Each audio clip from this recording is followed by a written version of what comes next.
तो आप जानते हैं कि अगर ये दो नंबर्स होते हैं a एंड b, तो इनका जो ज्योमेट्रिक मीन होता है वो होता है a मल्टीप्लाई b का रूट। अब अगर सपोज आपके पास दो से ज़्यादा नंबर्स हैं, मीन्स आपके पास ये x1 x2 dot dot xn numbers हैं, तो इनका जो ज्योमेट्रिक मीन होगा वो कितना हो जाएगा, x1 into x2 dot dot multiply xn to the power 1/n।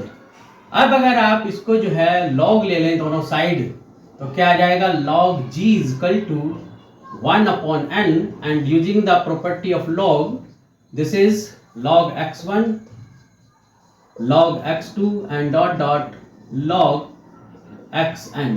तो इसको आप ऐसे भी लिख सकते हैं 1/n सिग्मा log xi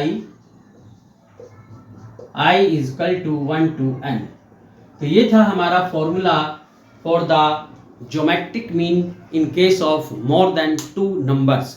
अब इसकी एक अलग कंडीशंस और बताता हूं मैं आपको कि अगर इसमें जो है आपके पास सपोज फ्रीक्वेंसीज भी दी गई हो, मीन्स अगर ये जो नंबर है आपका x1, सपोज ये f1 बार आया है, यानी इसकी फ्रीक्वेंसी f1 है, इसकी फ्रीक्वेंसी x2 है एंड डॉट डॉट इसकी जो फ्रीक्वेंसी है xn की वो fn है।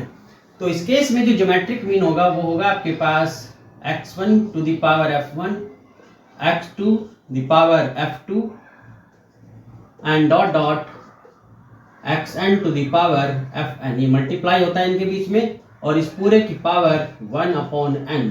ये जो n होता है यहाँ पर, ये होता है सम ऑफ ऑल द फ्रीक्वेंसीज, जितनी भी फ्रीक्वेंसीज होंगी उन सब का सम।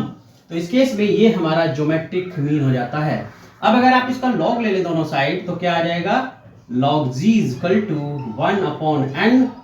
लॉग की प्रॉपर्टी यूज करोगे, so f1 log x1 f2 log x2 and dot dot fn log xn। इसलिए इसको ऐसे भी लिख सकते हो 1/n sigma fi log xi i is equal to 1 to n।